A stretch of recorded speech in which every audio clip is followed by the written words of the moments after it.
We continue our reading of this beautiful relationship between the internal consciousness of Caitanya Mahaprabhu and the external consciousness of Caitanya Mahaprabhu.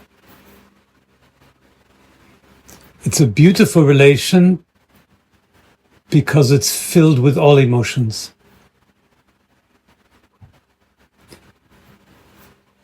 It's the source of all emotions.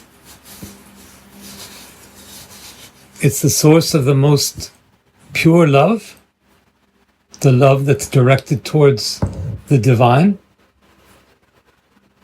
prem, and it's the source of the greatest anguish in separation from the beloved. And all the forms and moods and types of feelings that can come between these two great emotions. The greatest longing for the divine and the greatest pleasure of loving the divine. This, in a way, is the cosmos of human emotions. Everything that we are can be related to this extraordinary relationship between Radha and Mohan. Since we are part and parcel of the divine, then the entire emotional universe that we live is the entire emotional universe that they live. And part of our practice as bhaktas, maybe the essential part of our practice as bhaktas, is to become familiar with this world of emotions within us. I repeat, this world of emotion within us. Not the world of emotions we might observe elsewhere, but only within us. Because by exploring our own soul, by diving deep into our own spiritual identity, our svarup, we are diving into the world of our emotions. And the inverse is true too. When we're dividing into the world of our emotions, we're becoming acquainted with our own soul. And what we long for and what we can imagine is having a perfect understanding, perfect realization of the world of our emotions. And then we will have a perfect realization of the world of our soul, our spiritual identity, our svarup. They are really non-different. And what we see played out in these texts about the Vrindavan Leela that we so much love to read, the prayers and the texts by Raghunath Goswami and Prabhupada Saraswati and others, what we read there, what we find there is a love story, yes, but it's a love story that describes all the different shapes of feeling in the world. All the different shapes of feelings felt by the divine lovers, Radha and Mohan, and therefore also the whole world of divine feelings that are living in our souls. So again, one way of understanding bhakti as practice is the exploration of the emotional landscape that's within us through different practices of bhakti, through meditation and chanting and sankirtan and association, guru sangha. All of these in the essence are practices which clear away the clutter and the dirt and the shadows that block us from our souls as places of pure emotion. And that's maybe the most simple way of describing Caitanya Mahaprabhu's life in this, we've called it a spiritual biography, this Caitanya Charitamrta. And it's a place wherever, even though in chapter 4 we're talking about the internal reasons for Chaitanya's appearance, they are always coming in relation with the external reasons. So all of the longing from Krishna's heart, which brings him to take the mood and the form of Radha, these are the same kind of longings that he finds in his devotees, and the same kind of longings he wants to communicate to his devotees. So chapter 3 and chapter 4 go very closely together, and that's one of our discoveries in reading this Caitanya Charitamrita. Last week, we read verses 42 to 48. So a very quick reminder. In verse 42, we talked about different mellows of love, 4 different mellows of love. And we said that these correspond to 4 different kinds of devotees. 4 different kinds of devotee relations. 4 different kinds of devotion. And we won't go in detail now, but I can remind you that it was dasya, which is the mood of service. Dasa means servant, as you know, dasa or dasi in the feminine. Servant. So dasya is the mood of service. But let's be very clear that when we in the West use the word service or servant, or even sometimes we see the word servitude, it sounds like some kind of work that is forced upon us. I'm in service because I'm paid to be in service, or maybe I'm in service because I'm a slave. I was captured and forced to be in service. This is not dasya. Dasya means the desire to serve which spontaneously comes from within.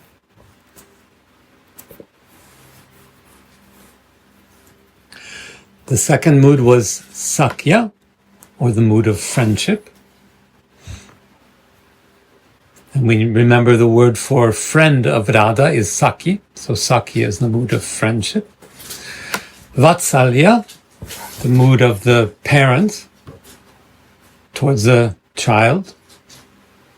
And then Shringara, the conjugal mood, the mood of husband to wife. So there are 4 different moods, 4 different feelings of devotion, but really also 4 different expressions of prem. Prem means love for God, love for divine, and we can have these 4 different levels of love for the divine, according to our mood, according to our will, to what we choose, and according to what spiritual evolution we have. So service, friendship,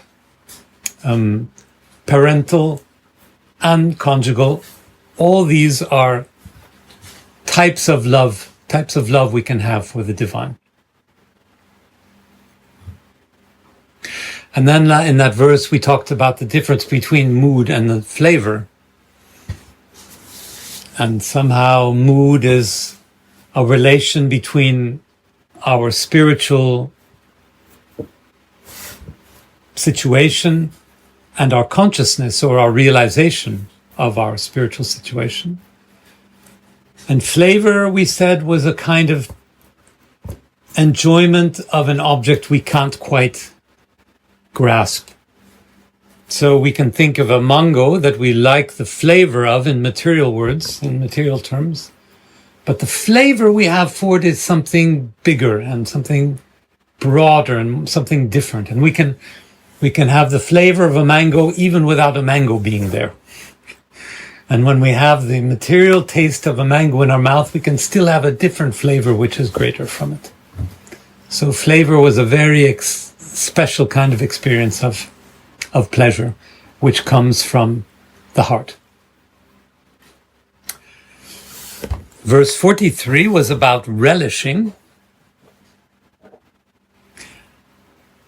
And we learned that Krishna relishes his devotees exactly as much as his devotees relish him, and in the same way.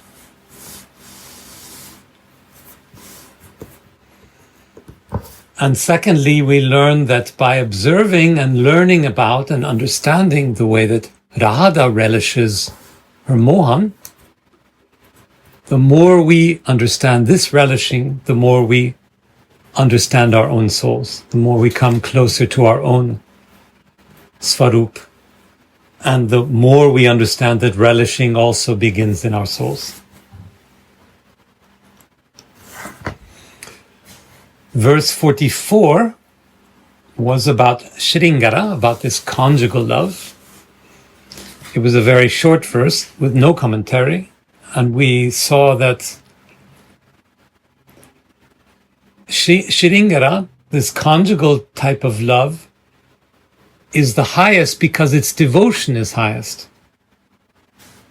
Because the relation of wanting to serve, to be devoted to, is the highest. And because the intimacy is the highest, the greatest. The closeness we have to the object of our love is the greatest. And we'll come back to this again today, this idea of Shringara, because it's also a very complicated mood and feeling. Verse 45 was a verse from Bhakti Rasamrita Sindhu, which was explaining about the different dimensions of ras and the way that feelings change when we have different kinds of flavors. And then verse 46 began the conversation between Svakya Bhav and Parakya Bhav. And we'll talk more about this today. Svakya Bhav is the mood of conjugal or marital love, about being joined in a relationship under the eyes of others, under the eyes of family, under the eyes of society, under the eyes of the law. And Parakya Bhav was secret love, where the one lover sees, in particular the devotee sees a relation to the beloved in a romantic way that is outside of all the moral and family and social rules. 47, verse 47 continued that meditation. And it said that because Parakya Bhav is about breaking the rules, in material consciousness, it causes pain and suffering and limitation and sadness. But in spiritual consciousness, it is experienced as a mode of transcendence, of going beyond the obstacles, of going beyond the limitations. It's a way of saying nothing can stop this love. The highest and most powerful in my life is the love I feel, and nothing is greater than it. So Parakya Bhav says, breaking the rules is the proof that my love is the highest.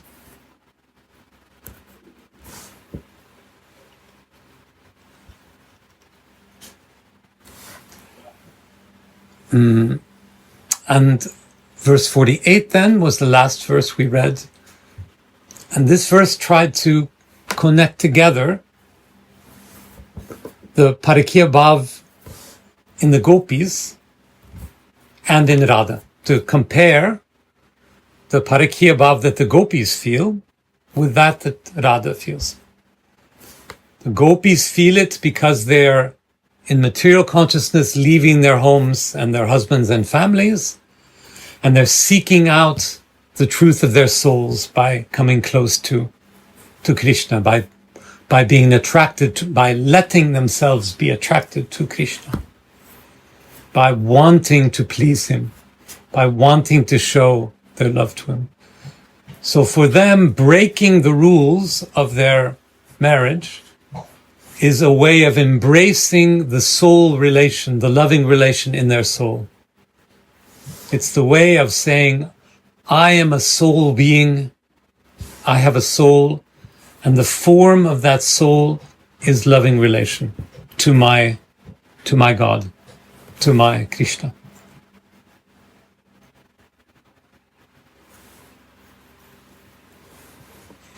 For Radha, this Parakya Bhav is completely transcendental. It's completely in spiritual consciousness. There is only the feeling of going beyond, only the feeling of being higher, of being liberated, of transcending.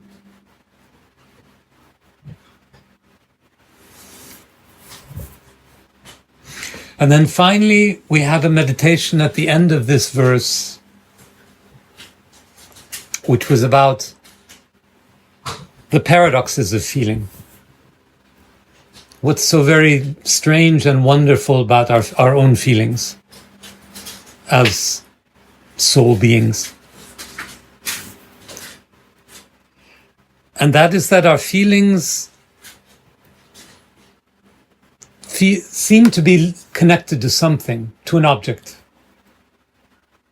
And yet, we cannot control them. They seem to be anchored in something, and yet they're detached.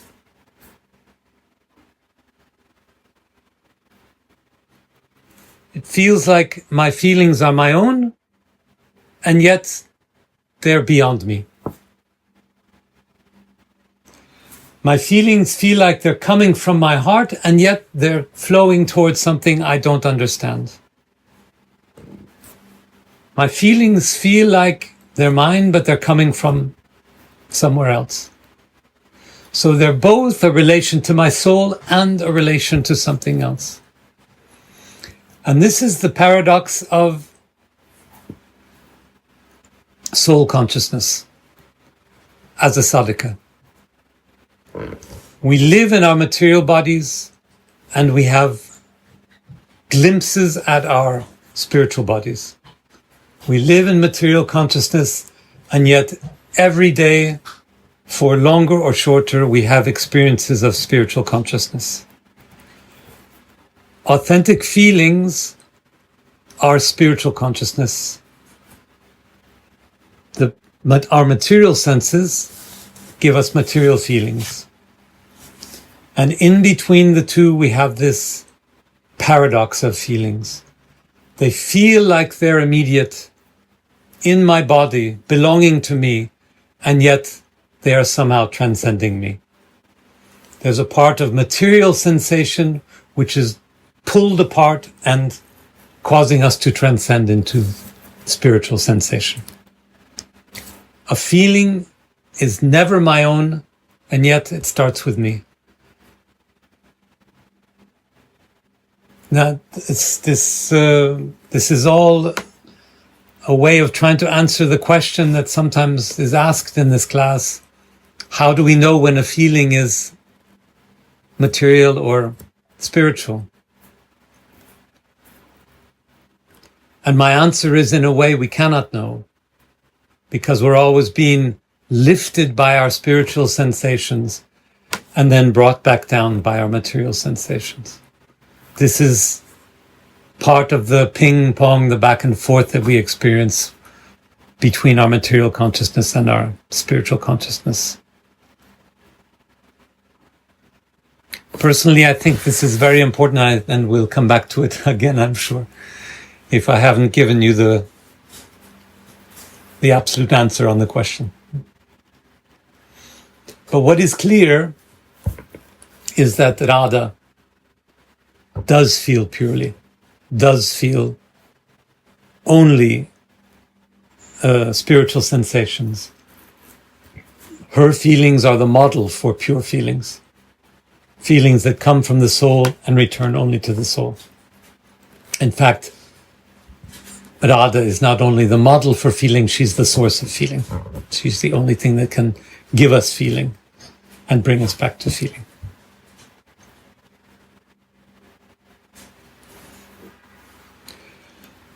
Now we continue with verse 49.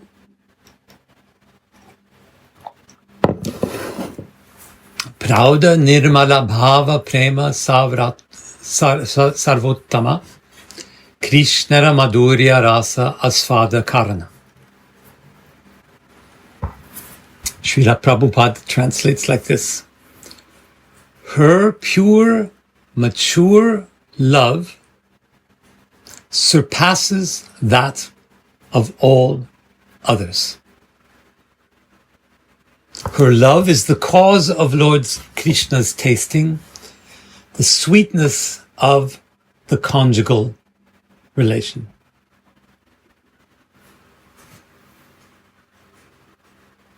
So her pure, mature love, nirmala bhava, her pure feeling, and it's pure because it's brought by Radha herself to the highest form.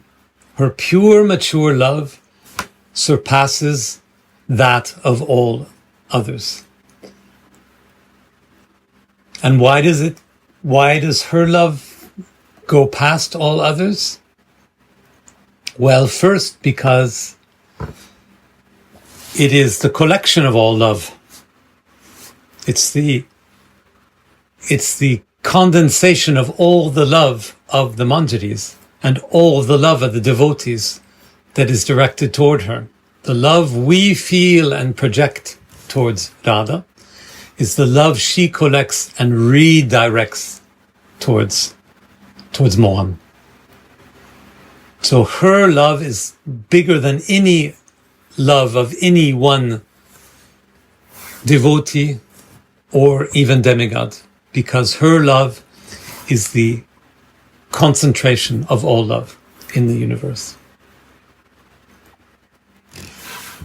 And then it goes on, the verse, her love is the cause. Her love, the word is prem here. Her love is the cause of Lord Krishna's tasting the sweetness of the conjugal relationship, the Madhurya Ras. Krishna Madhurya Ras Asvada Karana. He can taste the flavor of the conjugal relationship because of her prem. So it's her releasing the flow of prem, the love for Krishna, the love for the divine, which puts him into a situation where he can taste her beauty, and by tasting her beauty, taste the beauty of all devotees, and by that be inspired to shower happiness on all devotees. So again, her love is greatest, her love flows to Mohan, and when Mohan receives this, he feels the sweetness of love. So it's not just that Mohan likes to be loved, we all like to be loved, that's very nice, but that when he is loved, it opens his heart to the sweetness of being together with others, the sweetness of conjugal relationship, the sweetness of Radha herself, and thereby also the sweetness of all devotees, since Radha is served by all devotees. She's served by all Manjaris, and she's served by all of us who are aspiring to be Manjaris. So by feeling this love, he says, oh, how lovely, how sweet, all these manjaris, all these sadhakas seeking to share with me their love. There's a sweetness in it. So Radhika's love grows, and his feeling, Mohan's love, feeling for the sweetness of the devotees grows at the same time.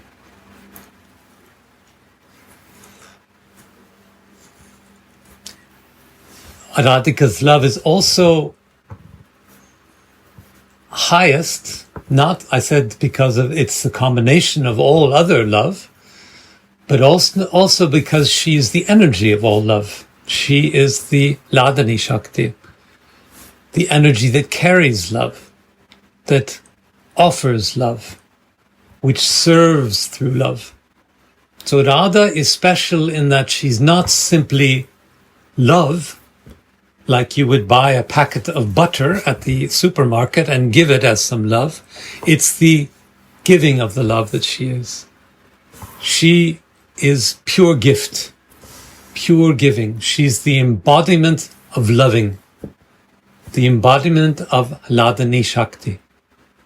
So her body in the Vraj Leelas, her body in this relationship with Krishna in the spiritual world, is not love itself, but the flow of love to Mohan. Pure and selfless flow of love to Mohan. So she's in the position of lover, which is the position that Krishna wanted to take in order to understand what it's like to be the lover of Krishna. And this is, as we know, the key to understanding Caitanya Mahaprabhu.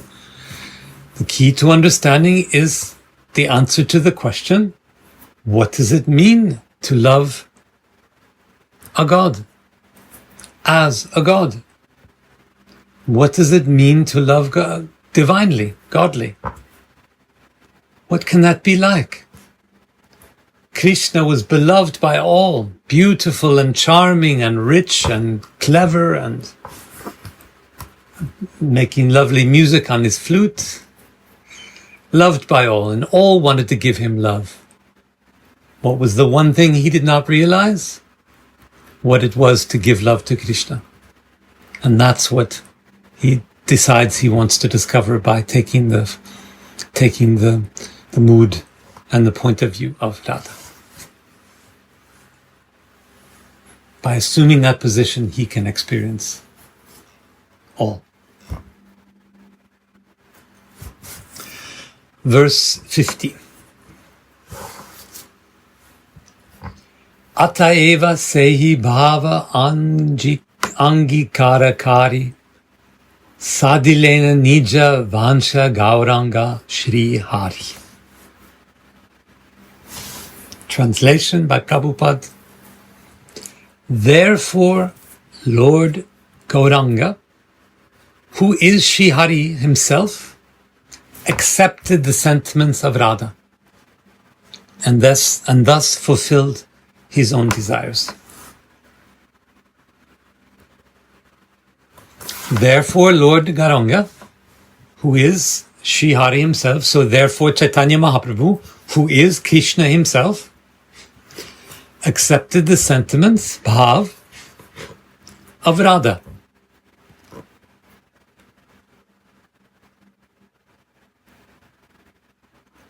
And thus fulfilled his own desire.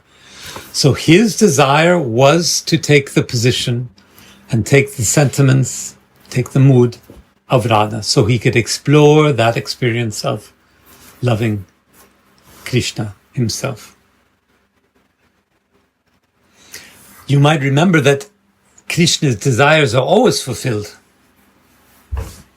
Whatever Krishna desires, it happens. That's the nature of the universe. That's the nature of the creation. But somehow, Krishna had forgotten one desire.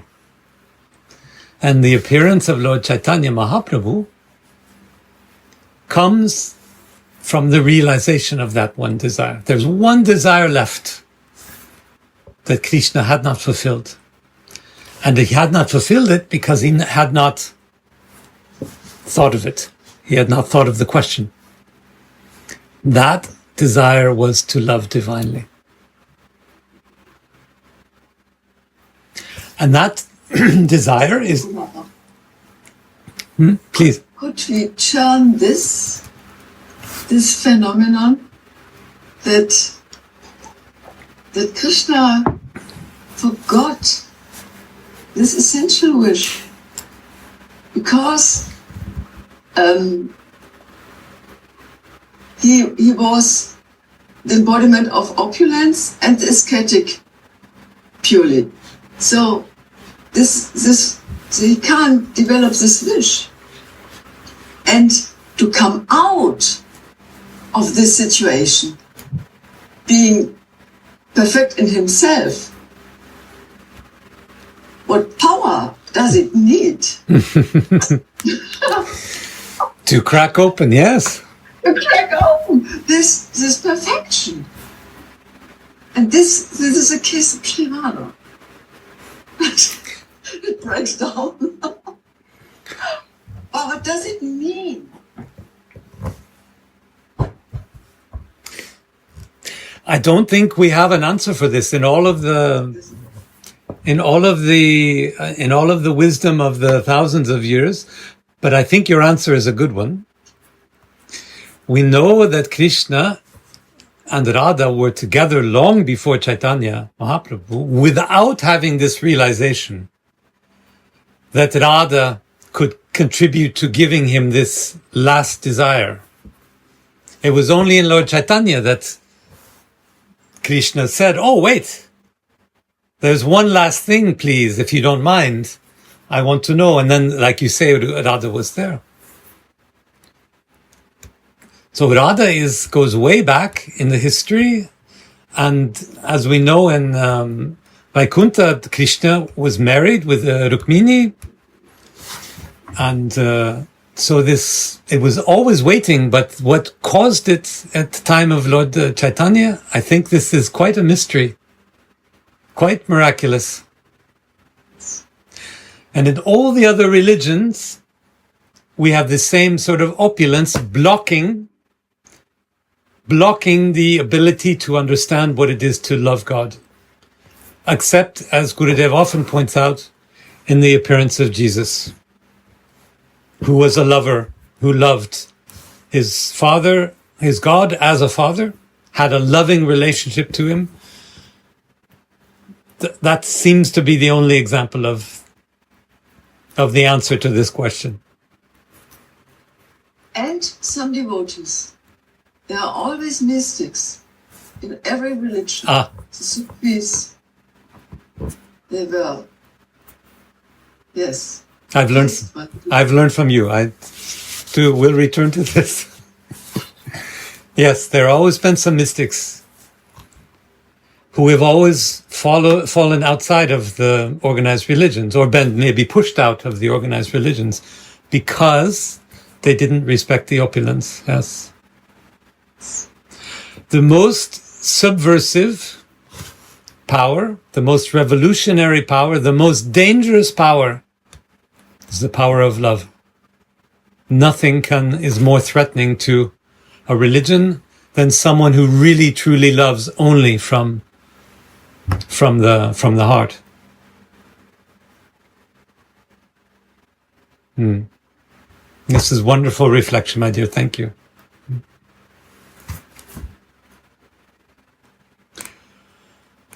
So the verse 50, therefore Lord Gauranga, who is Srihari himself, accepted the sentiments, the bhav of Radha, and fulfilled his own desires. And we were saying that his desires are always fulfilled.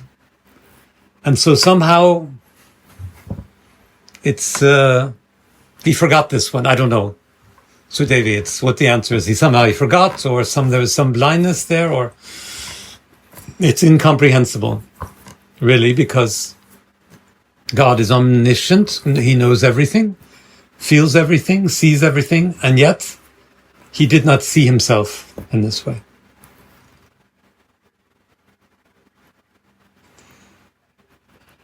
And by the mercy of Gauranga, of Chaitanya Mahaprabhu, is revealed is not only the last desire of Krishna, which is to love God, but it's also the purest desire that we as sadhakas have.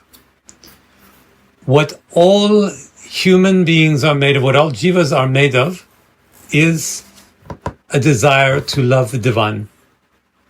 A fundamental energy within us, which is also called Ladani Shakti, which leads us to want to desire to love God. And before Chaitanya, this was very, I think, confused, very mixed up with egoism, very mixed up with worldly pursuits. But what Chaitanya reveals to us is not only that Krishna wants prem, but that our fundamental energy is also prem. Everything we do in our lives can be boiled down, can be reduced or interpreted as a need to love. Everything we do, when we get up in the morning and put on our shoes, get in the car and go to work, it's in some way to give love.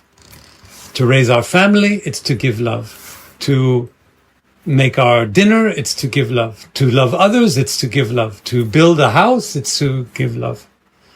And the highest level of this desire to give love is, of course, to give love to God. So what Lord Chaitanya Mahaprabhu makes much clearer for us was this inner nature of the jiva. So that Krishna is not just a wonderful lover of God in the form of Radha, but he teaches us that this Radha is alive in us. And that this desire, this energy to love in 100 different ways, but most of all to love God, is in every jiva. It's not something we need to learn by reading Bhagavad Gita or even Caitanya Charitamrta. It's something we need to realize is in ourselves, that we are there to love. That is our nature.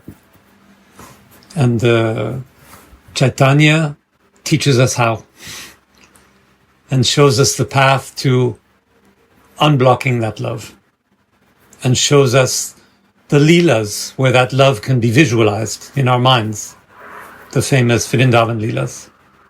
All these beautiful stories that we tell every day in Vrindavan class and reading at home, these are visualizations of what love looks like in our heart.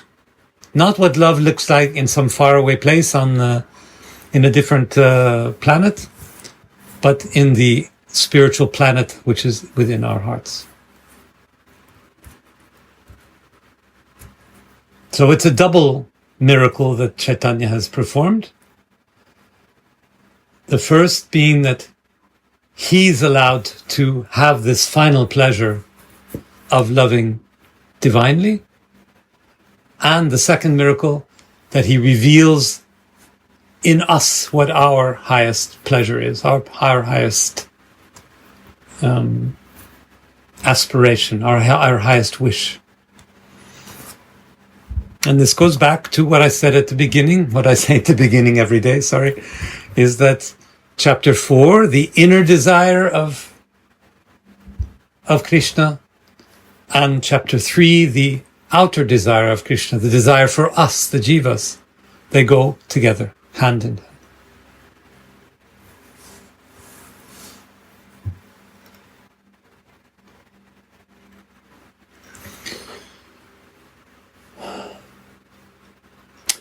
So now when Prabhupada comments on this verse 50, he goes back to these 4 moods of loving service.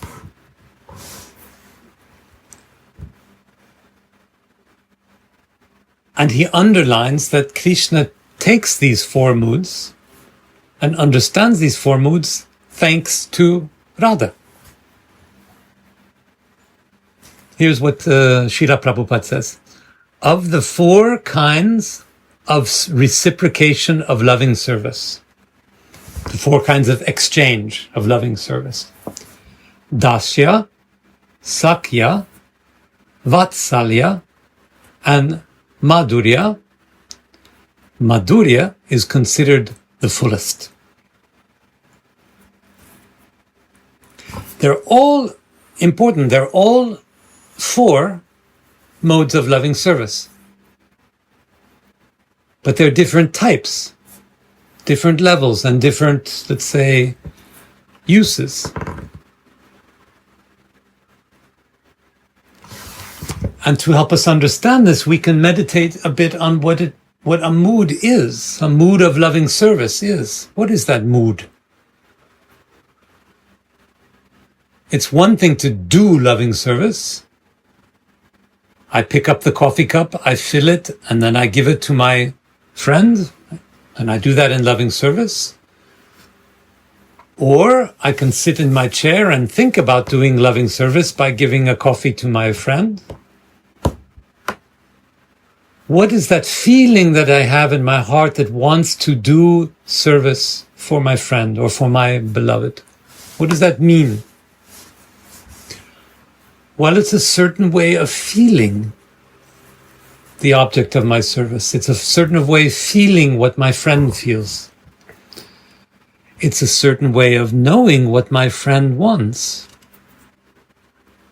I know that if my friend doesn't like coffee, then she will not be served by me giving her some coffee. So it's a relation which is about me understanding my friend or my child or my lover, of feeling what my lover or friend or child feels, of wanting what my lover or friend or child feels, and finally, being able to change these feelings into action, to change the energy of my desire for my friend into standing up and taking the coffee to my friend. So service mood does not happen in empty space. If I'm in a room with a friend of mine, it's not an empty space. This room is full of feelings. It's full of feelings of me feeling what my friend wants, what my friend desires, my desire to serve, what I'm able to do, and so on. So there's never an empty space. There's kind of like a field of feeling. There's a room full of connections of the heart, a room full of feelings. Just imagine yourself alone in a room, 2 chairs with a friend of yours. Empty room, 2 chairs only. And now you can visualize with your mind all the flows of emotions that are happening there. Your care for your friend, your thinking about what your friend wants, thinking about what your friend feels, thinking about what can be done, and so on. The relation between this one who's serving and the one who's being served is full of emotions, all sorts of flows of emotion and feeling and love.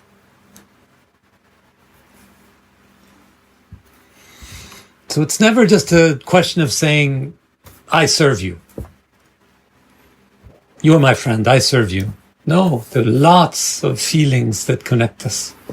And these are the feelings that are understood by going deep into our hearts, going deep into our meditation. It's never just a question of saying, I love you, or I like you, or you're my friend. I want you to be happy. All these simple words are full of a cosmos of emotions. And why is that?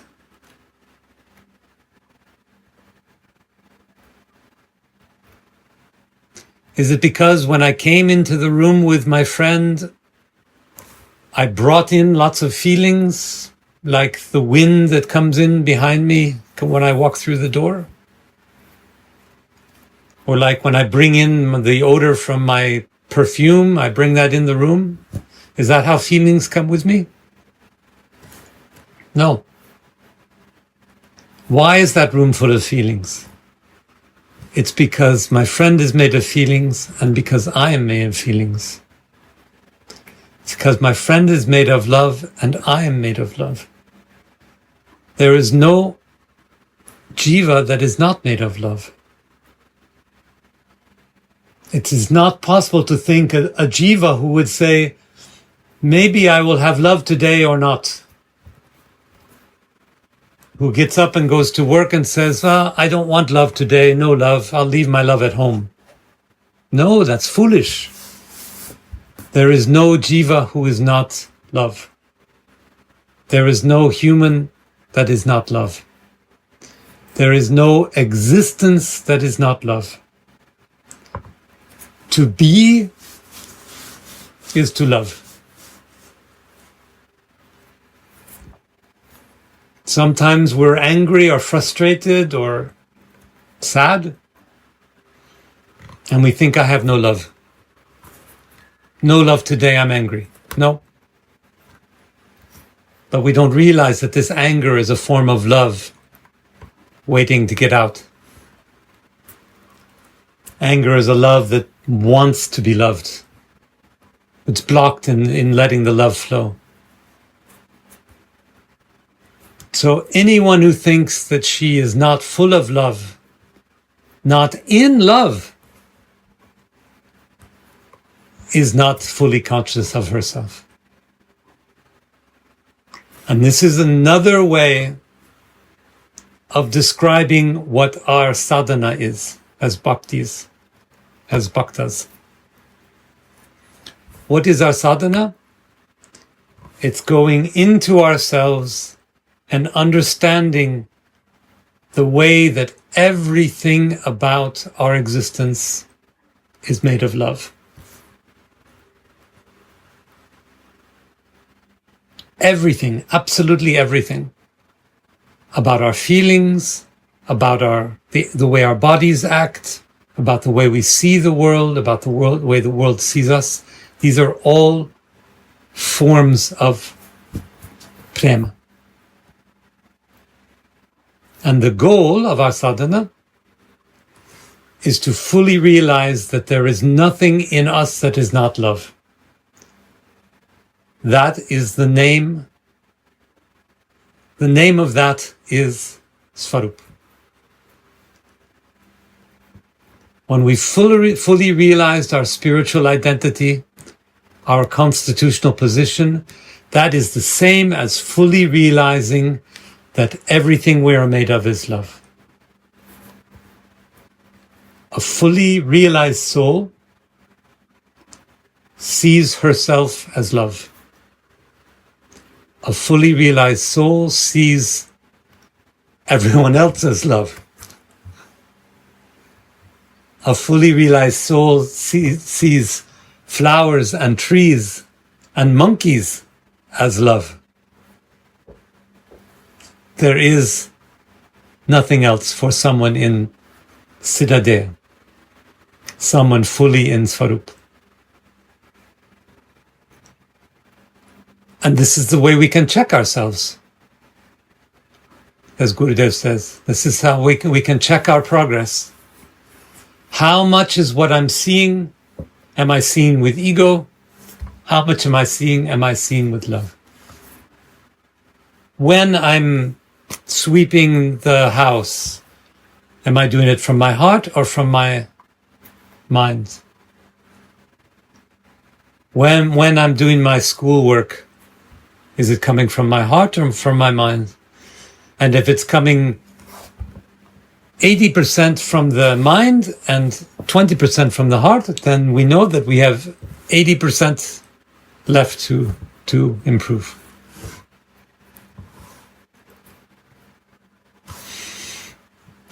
Now back to Prabhupada, who's continuing about these different kinds of, the 4 different kinds of loving service.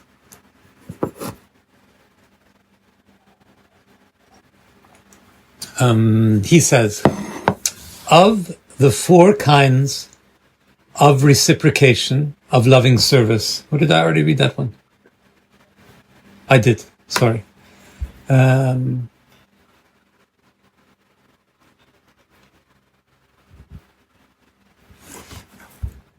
But the conjugal relationship is further divided into two varieties, namely Svakya and Parakya. So the conjugal relation, the Madhurya,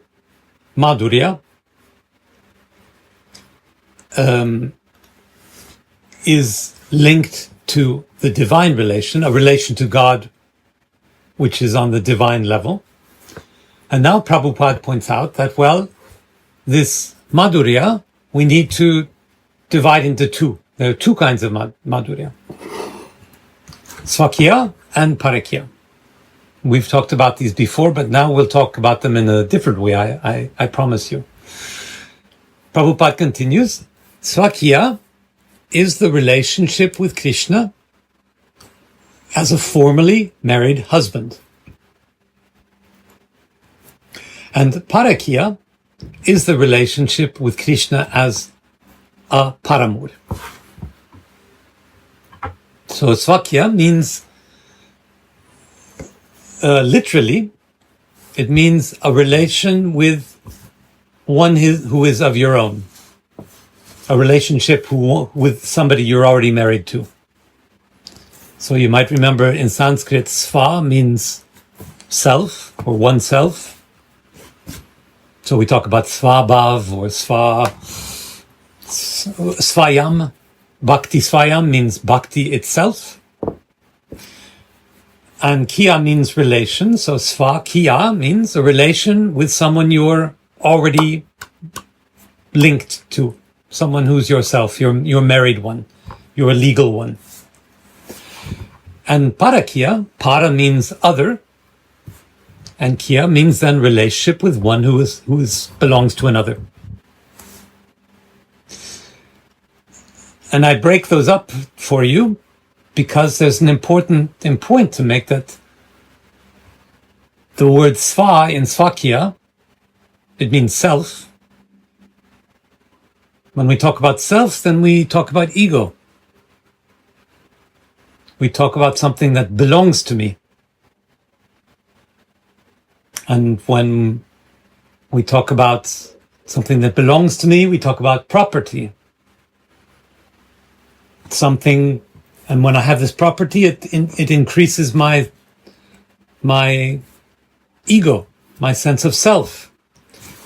This property I have for my pleasure. I have this for my benefit, for my happiness, and not for the happiness of the other. So Svakya Bhav means it's for somebody, it's for me, it's for my Sva, it's for myself. I'm not in this love relationship in order to give love, I'm in it to receive love. I'm in order to own. It's always sounded wrong in my ear when we go to meet friends and we say, oh, this is my wife or my boyfriend. And this is, of course, not yours at all. On the contrary, I want to say, this is her wife. This is a woman who belongs to herself, or a man who belongs to himself. That's not property.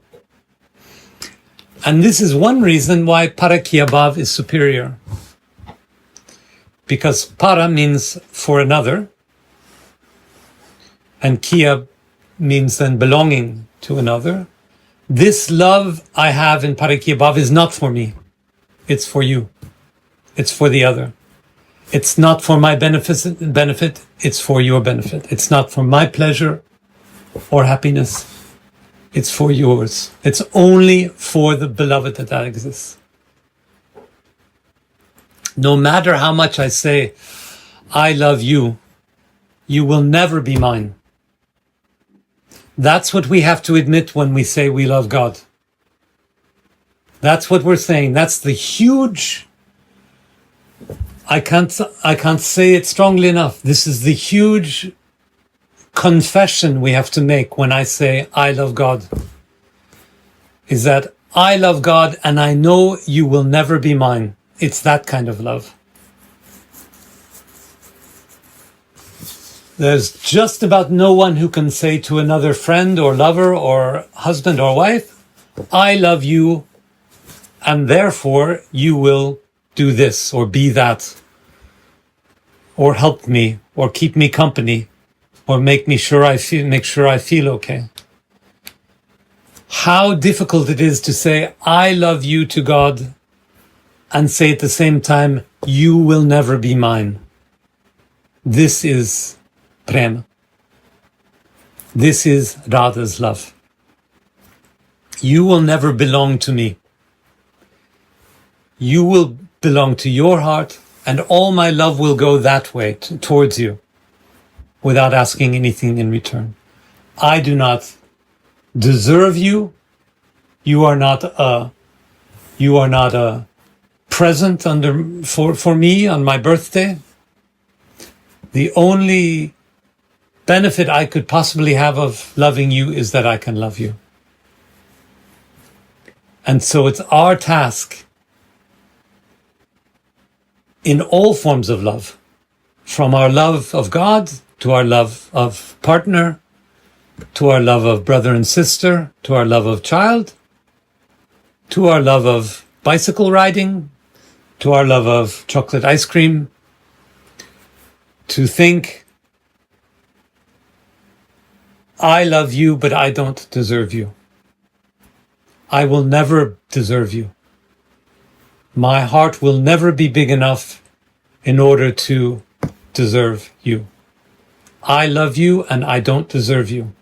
That's the form of love that we should have in our everyday lives. If only I could deserve you, and I never will.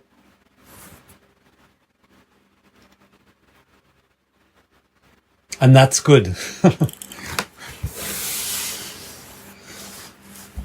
Prabhupada goes on now. Expert analysts have decided that the transcendental ecstasy of the Parakya mellow is better because it is more enthusiastic. This phase of conjugal love, madhurya, is found in those who have surrendered to the Lord in intense love, knowing well that such illicit love, secret love, with a paramur, parakya, is not morally approved in society. So Prabhupada's saying something a little bit different than what I'm saying, and so I have to try to understand that. He's saying parakya is better because it's more enthusiastic. It's stronger. There's more energy. There's more desire in it. And I explain this to myself by saying, well, then he talks about surrender. We can only find parakya bhav by surrendering. So our enthusiasm is through surrender, by giving up everything that is of our ego, everything that is of our self-interest, saying, I am not deserving of you, and I give myself to you expecting nothing. That kind of enthusiasm is the kind that I mean as well. And then he points out, Prabhupada, that parakya is not approved in society. It's against the morality, it's against the society, it's against the law sometimes. I guess that depends where you are. So in society, in relation to material consciousness, it cannot be accepted. It can't be accepted by law and morality. Actually, if we think about it, in Western society, we don't surrender to anything. Nothing at all. Surrender in the West means I let go of my rationality, I let go of my willpower, I let go of all my power, I let go of my riches and I let go of my connections. I let go of my mind. I let go of logic. I let go of what I know. I let go of my experiences. That is how we see surrender. So surrender, just like love, is a very dangerous thing in the West. Nobody in the West goes around doing what they want to do, doing what their heart calls them to do. Nobody surrenders, or just about nobody. Only devotees, certain devotees, surrender fully. It's because in our society there are limitations, blockages. And these blockages, social rules, moral rules, legal rules, these blockages outside of us cause blockages inside of us. And they have one thing in common, all of these. They don't tell us what we can do, they tell us what we cannot do.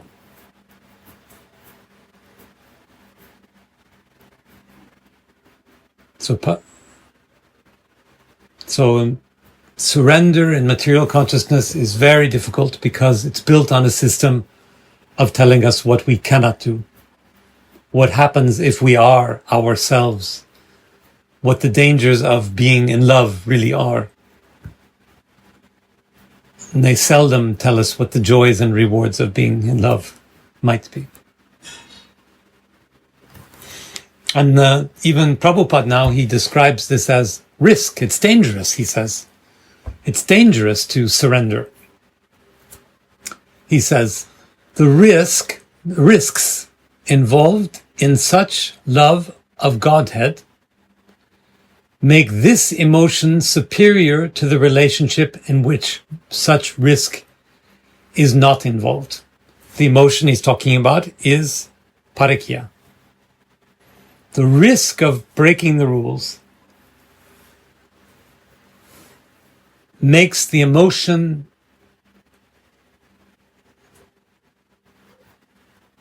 of that bhav superior, makes it much greater. Risk is what we call the danger of being rational. It's the danger of the consequences, of thinking about the consequences of being rational. But in Parakya Bhav, he says, the emotional benefits are the greatest. And they're greater, he even says, than the intellectual, social dangers. But in order to realize these, again, it's not a matter of being in society in material consciousness and breaking the rules in order to find out what will happen. It's not about Parakya Bhav in material consciousness. It's about moving our Parakya Bhav to spiritual consciousness. So Prabhupada says the validity of such risk, however, is possible only in the transcendental realm. So only when we understand Parakya Bhav in spiritual consciousness as liberation of our hearts from the material constraints of our material consciousness, it's only then we can have the benefits. In the material world, there's the risk that Prabhupada's talking about, and in the spiritual world, the risk turned only into benefits. Prabhupada again, Svakya and Parakya conjugal love of Godhead have no existence in the material world. And Parakya is not exhibited anywhere in Vaikuntha, but only in the portion of Goloka, Vrindavan, known as Braj. So you might remember that in Vaikuntha, Krishna is an avatar of Vishnu. And there he's married to Rukmini, who is the avatar of Lakshmi, who is the wife of Vishnu, or the consort of Vishnu. So in Vaikuntha, the abode of Vishnu or Narayan, Krishna has the form of opulence. He's an authoritarian figure. He's someone you love and admire at a distance. But in Goloka Vrindavan, then he's a cowherd boy. He's gentle, he's playful, he's kind, he's soft, he's beautiful. He plays the flute. And that's where he's together with Radha. And that's where Parakya Bhav can take this spiritual form, where Radha and Krishna can break the rules and play out their love beyond the rules, transcending the rules. So Krishna and Rukmini are in Svakya Bhav. They're married, they follow the rules, and there's no softness, there's no flavor, there's no ras, there's no prema bhakti, not at all. It's a marital mood. It's not as intense, and it's not as enjoyable. It's fixed. It's not transcendental. There's no transcendental ras. There's no transcendental lila that is played out at all. So Prabhupada continues, some devotees think that Krishna is eternally the enjoyer in Goloka Vrindavan, but only sometimes comes to the platform of Raj to enjoy Parakya Ras. The 6 Goswamis of Vrindavan, however, have explained that Krishna's pastimes in Raj are eternal, like his other activities in Goloka Vrindavan.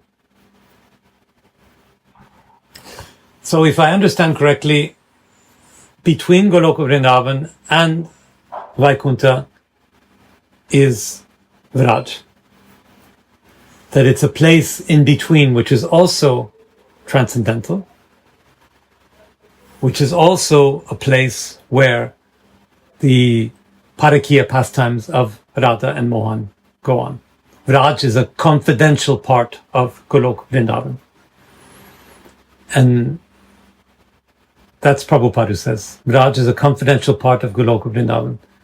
And therefore, the confidential pastimes, the internal, spiritual pastimes are going on there.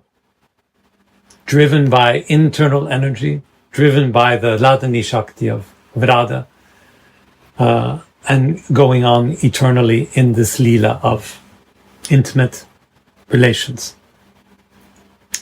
beyond the rules and regulations of material Parakya Bhav. Again, Prabhupada, Krishna exhibited his Raj pastimes on the surface of this world, and similar pastimes are eternally exhibited in Vraj, in Goloka Vrindavan, where Parakya Ras is ever existent.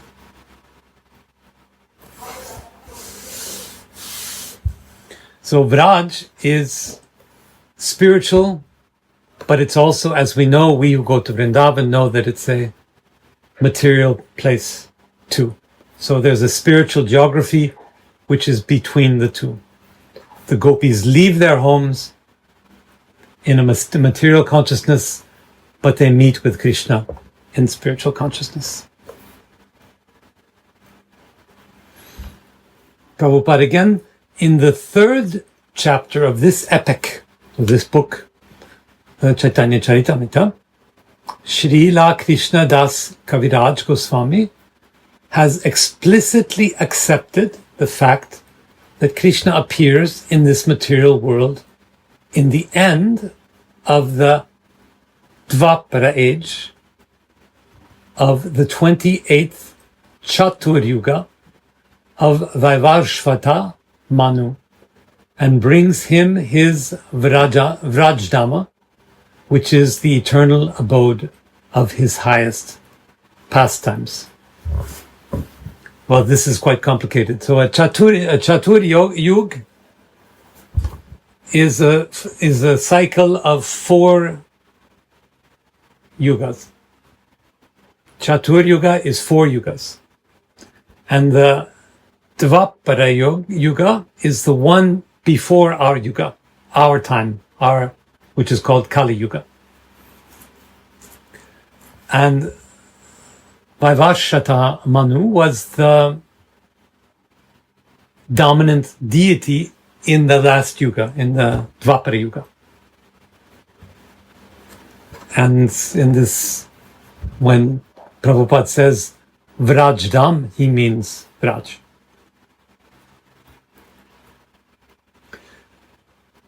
So it's a little complicated, but what Prabhupada is trying to say is that in the periods before this, Krishna appeared in his opulent form, and nothing changed. And this insight into the eternal loving character of the jivas is not available, we cannot know it, we cannot see it. So then Prabhupada goes on, and we'll finish, I think, this verse with that. He says, as the Lord appears by his own internal potency, so he also brings all his paraphernalia by the same internal potency, with extraneous help. So as the Lord appears within his internal potency, in other words, he appears through the energy of Radha, through the inspiration of Radha, and the loving flow of Radha's desire. And with that, he brings everything he needs into this world. Energy of love, energy of spreading pleasure.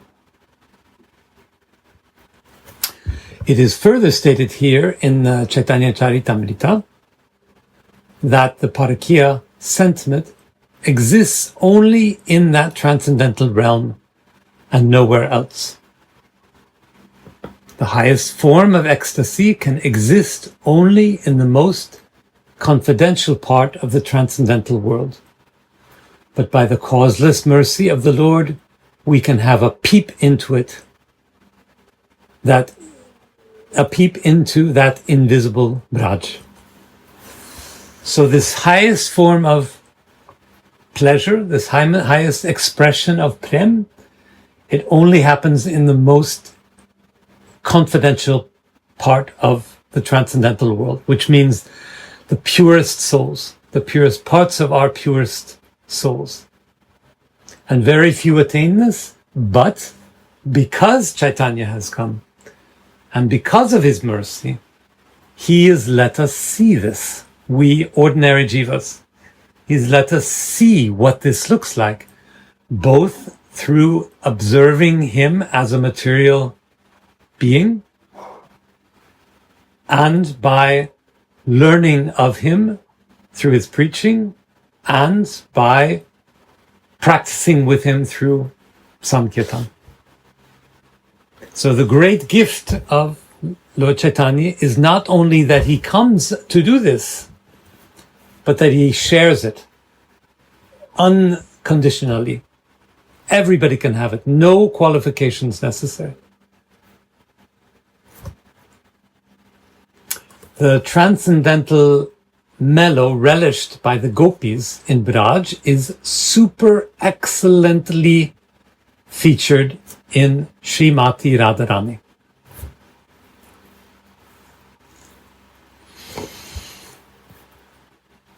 So this love that the gopis feel for Krishna, with which they want to please Krishna,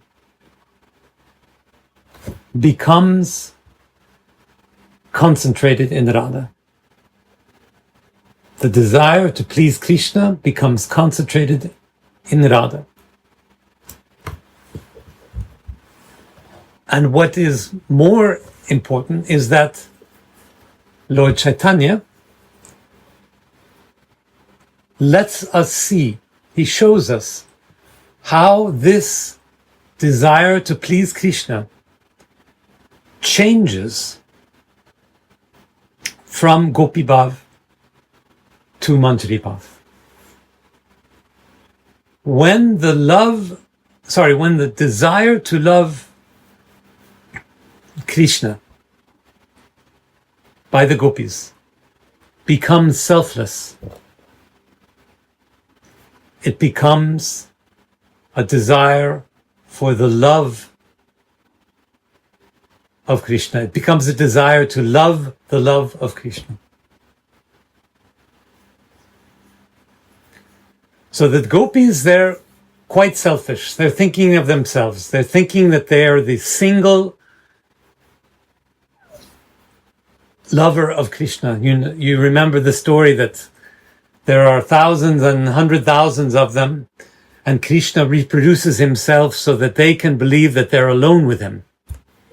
So for every gopi, there's another Krishna who's there and said, "Oh yes, you have my complete attention. I'm only there for you." So there's a kind of selfishness in the love of the gopis. They give love to him, but they want Krishna to themselves. When this selfish love for Krishna becomes selfish love for Krishna, then it becomes Manjari Bhav. It becomes the desire for the love of Krishna. So it's one thing to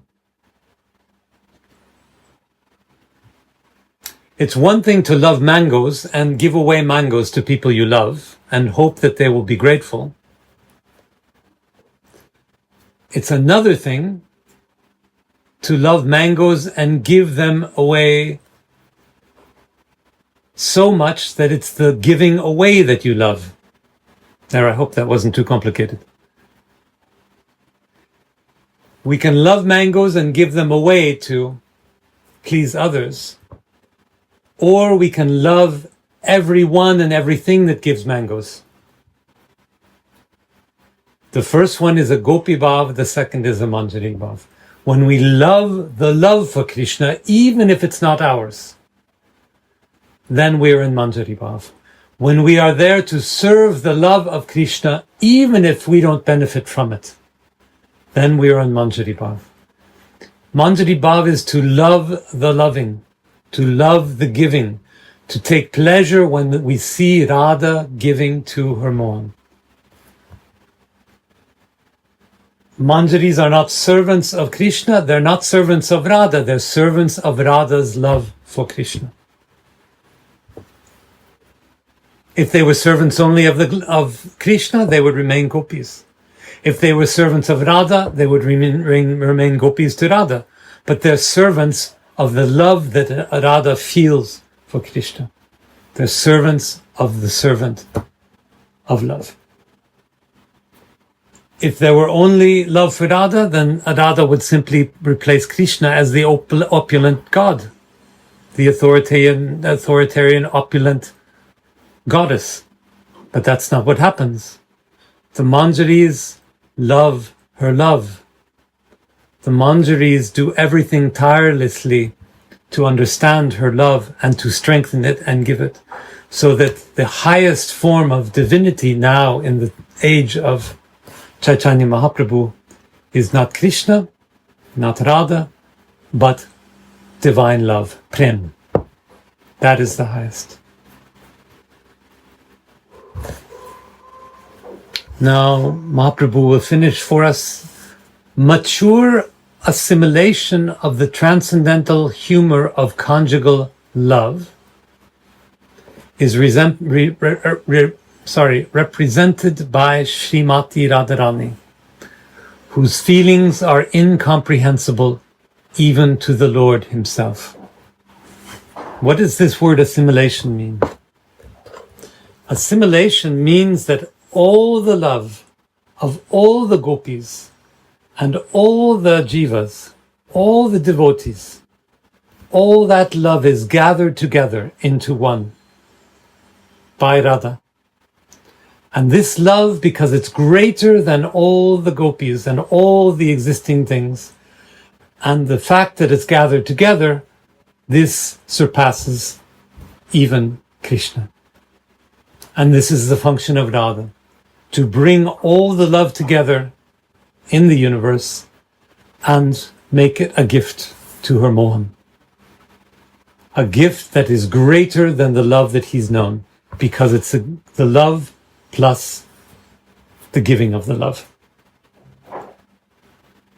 The totality of all the love in the world, plus this energy of giving the love, which is Radha's, that is Radha's service to her Mohan, a service which is greater than all the love that Krishna could understand.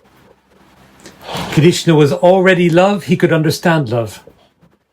But what he didn't understand before he became Chaitanya Mahaprabhu was how that love flows, how that love is given.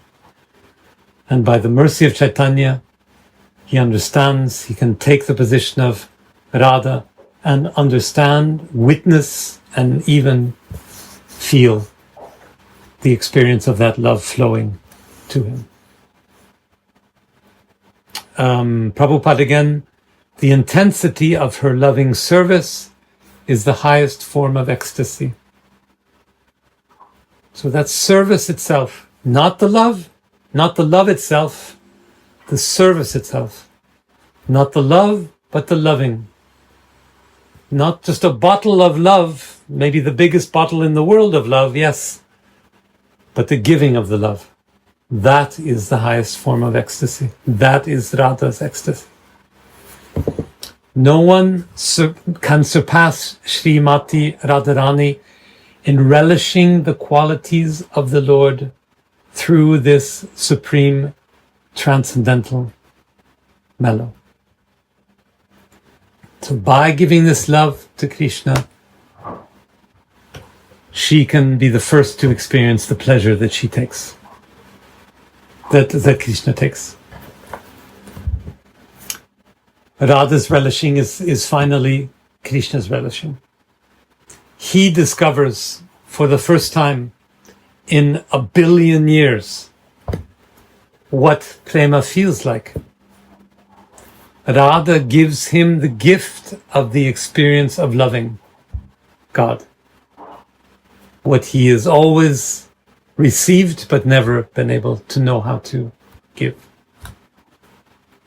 Therefore, I conclude here, Prabhupada concludes for us, therefore the Lord himself, to assume the position of Radharani in the form of Lord Gauranga. This is why she agreed to take that position, so that this wonderful thing could happen. So this true experience of prem could happen. He then, Gauranga, he then relished the highest position of Parakiya Ras as exhibited in the transcendental abode of Raj.